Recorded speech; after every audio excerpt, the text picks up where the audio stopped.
Georgia.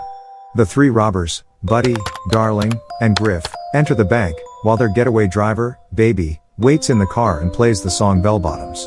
The robbers run back to the car, and Baby drives away with the music blaring. The police pursue the car through the city, but Baby is able to evade them by drifting and pulling crazy maneuvers in time to the music. Baby drives on the highway and passes two other red cars under a bridge, before tricking the police and escaping. Baby is almost caught in an alleyway, but Griff makes him stop just in time. They take the car to a parking garage, switch to another car, and get away, just as Baby's song finishes. Baby then takes a casual stroll to the coffee shop while listening to Harlem Shuffle by Bob and Earl. Later, he meets up with the crooks and their employer, Doc. Then, Griff questions Baby about his constant music listening. After that, Doc reveals that Baby has tinnitus and uses music to cope with the condition. Despite Griff's attempts to intimidate him, Baby remains unfazed. Buddy advises Baby to avoid answering Doc's calls, but Doc quickly dismisses this and asserts his authority over the group. Sometime later, it becomes clear that Baby lives with a paraplegic deaf man named Joseph, with whom he communicates using sign language. As Baby is involved in some shady business, Joseph suspects that he is up to something. Baby keeps his share of stolen money under a floorboard, which Joseph is aware of. Later, it is revealed that Baby takes recordings from his meetings with Doc and remixes them into music tapes, which he stores in a drawer. Among these tapes, there is one special tape labeled Mom.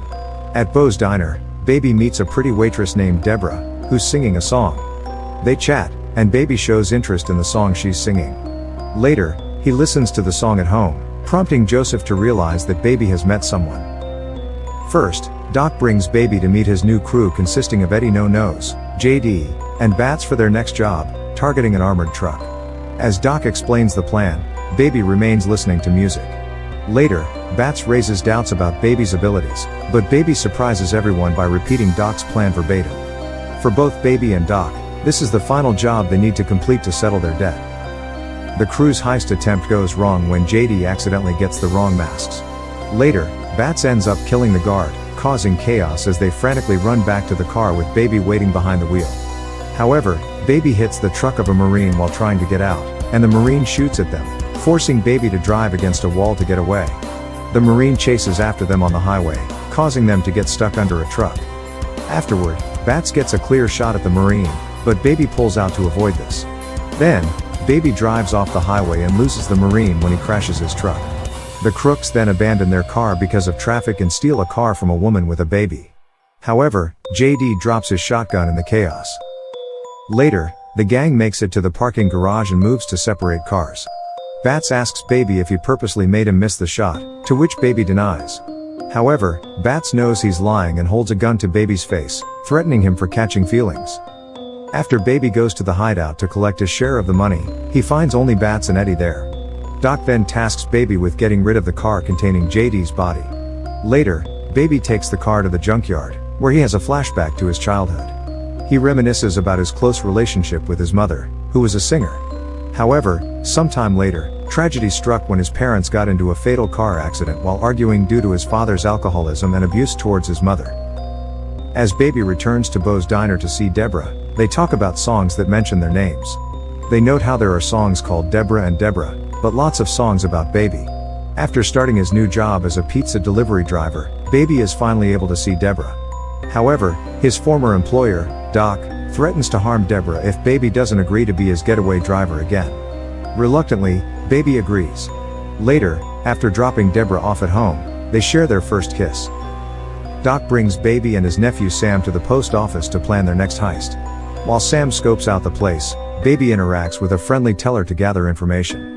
They leave and later provide details to Doc so he can plan the heist. After Baby proposes the idea of leaving town to start anew, Deborah consents. Doc's crew, consisting of Buddy, Darling, and Bats, along with Baby as the getaway driver, head to meet arms dealer the Butcher. On the way, they make a quick stop at a convenience store where Bats runs inside and steals gum. While Buddy and Darling get intimate in the backseat, Darling reveals that Bats gave her a strange look, causing Buddy to ask if he should eliminate Bats. However, Darling insists that it wait until after the heist. As the crew enters the warehouse to meet the Butcher and his gang, they are shown an impressive collection of weapons. However, Bats notices something that makes him realize the Butcher and his men are not who they claim to be. After Bats takes matters into his own hands and starts a shootout, the crew is left to fend off the cops. The intense scene is perfectly timed to the song Tequila by Button Down Brass. Although the crew manages to eliminate most of the attackers, Darling is injured in the crossfire. After the dust settles, Buddy and Darling express their disappointment in Bats' actions, but he defends himself by revealing the truth about their opponents. In a final act of aggression, Bats eliminates the last of their enemies with a grenade. After refusing to stop at Bo's Diner due to fear that they will harm Deborah, Bats forces Baby to go there. Later, after discreetly recognizing Baby, Deborah takes their order without revealing her connection to him. During the meal, Buddy and Darling criticize Bats for his actions. Before leaving the diner, Bats confronts Baby about whether he knows Deborah, and Baby denies it. In a tense moment, Bats pulls out his gun, but Baby manages to stop him before he does anything drastic. After the crew departs, Baby slips Deborah a note with the message "Road trip 2 a.m., hinting at a future adventure together. The crew returns to Doc, their leader, with a sense that something has gone awry. Bats reveals that the individuals they encountered during their heist were actually police officers, but Doc appears unfazed, as he had already been paying them off.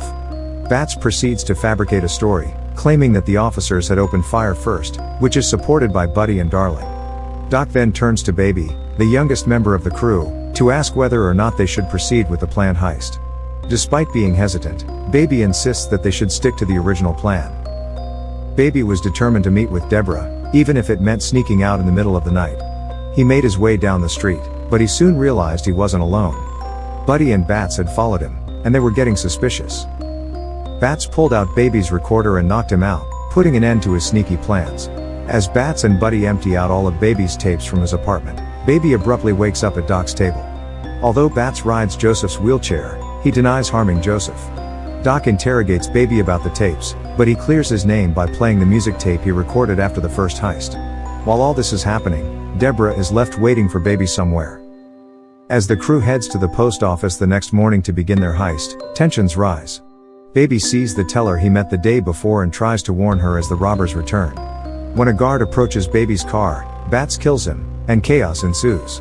With no time to waste, the robbers urge Baby to drive, threatening him with a shotgun. Baby's hesitation leads to disaster as they collide with a truck, fatally killing Bats. In a panic, the trio flees the scene, leaving behind a trail of destruction.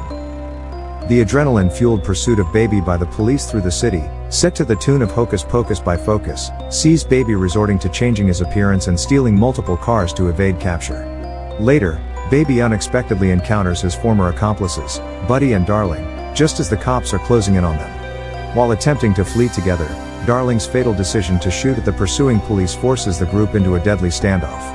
As the situation escalates, Buddy's anger boils over, and he opens fire on the cops, creating a diversion for Baby to escape. Sometime after the chaos, Baby acquires the car of an unsuspecting old lady, but he kindly returns her purse, leaving her amazed. Baby comes back to his apartment and discovers Joseph lying on the ground.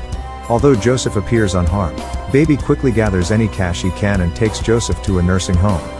Baby expresses remorse for not fulfilling his promise to protect Joseph, before fleeing as the authorities continue their search. Baby rushes to Bo's Diner to see Deborah, but he's met by an armed Buddy who blames him for Darling's death. Buddy threatens Deborah, and just as things escalate, a cop walks in, but he's preoccupied with using the restroom. When Deborah's co-worker emerges, Baby seizes the opportunity to shoot Buddy and escapes with Deborah in a stolen car. They head to Doc's for help. Later, the cop returns to check on Buddy, but Buddy fatally shoots him. As Baby and Deborah meet with Doc, he considers giving up on Baby. But Baby pleads for Doc's help and tries to give him the money from the heist. Later, Doc allows Baby to take the money so he and Deborah can escape. However, as they go down the elevator, they find some of the butcher's men with guns. Doc gets shot twice but manages to kill all 3 men. Then, Buddy arrives in a stolen police car playing Brighton Rock by Queen, which he calls Baby's killer track. He runs over Doc twice as he tries to pursue Baby and Deborah. Baby attempts to shoot Buddy and then tries to hit him with another car. Baby rams Buddy's car over the railing, sending it down several floors. However, Buddy managed to get out in time and shoots around Baby's ears, deafening him. He goes after Deborah, who has taken a crowbar and is attempting to attack Buddy.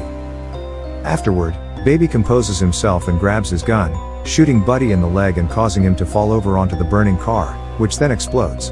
As Deborah drove Baby far away in the morning, They both listened to the tape of Baby's mom singing. However, their escape was cut short when they stumbled upon a police blockade. Despite Deborah's attempts to flee, Baby decided to turn himself into the authorities. The trial for Baby's involvement in heists has concluded, and witnesses, including Deborah, Joseph, the post office teller, and the car owner, spoke highly of Baby's character and intentions. However, the judge sentenced Baby to 25 years in prison, with the chance for parole in 5 years. While Baby is serving his time in prison, he receives postcards from Deborah, who has discovered that his actual name is Miles. These postcards showcase various places that they hope to explore once Baby is released. That will do it, and I'm Chef Recaps. Thank you for watching.